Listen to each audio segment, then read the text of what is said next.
కూటమి ప్రభుత్వం ఇష్టానుసారంగా ఫీడ్ ధరలు పెంచుతుందన్న జగన్ రెడ్డి వ్యాఖ్యలకు మంత్రి అచ్చెన్నాయుడు కౌంటర్ ఇచ్చారు. వైసీపీ హయాంలో 6 సార్లు ధరలు పెంచిన విషయాన్ని గుర్తు చేశారు.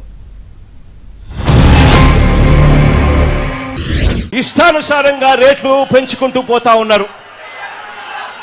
ఆశ్చర్యం ఏమిటి అంటే ఒకవైపున రేటు చూస్తే 4 నెలలు తిరక్క మునిపే ఏకంగా కేజీకి 14 రూపాయల నుంచి 16 రూపాయల ఆక్వా రేట్లు ఫీడ్ రేట్లు పెంచారు.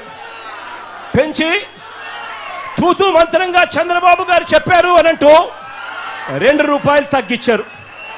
నేను అడుగుతా ఉన్నాను, కేజీకి పెంచింది 4 నెలలు తిరక్క మునిపే 14 రూపాయల నుంచి 16 రూపాయలు పెంచింది ఎక్కడ? తగ్గించింది కేవలం ముష్టేసినట్టు 2 రూపాయలు తగ్గించడం అంటే ఏమిటి అని అడుగుతా ఉన్నా. నువ్వు అధికారంలోకి వచ్చిన తర్వాత 6 సార్లు ఇంటర్నేషనల్ మార్కెట్లో రా మెటీరియల్ ధరలు పెరగకపోయినా నువ్వు ఆ రోజు కంపెనీలతో మిలాఖత్తై నువ్వు ధనదాహం గురించి 6 సార్లు పెంచి 110 రూపాయలు కేజీకి చేశావు. దీనికి ఆన్సర్ చేయమని ముందు చెప్తున్నాను.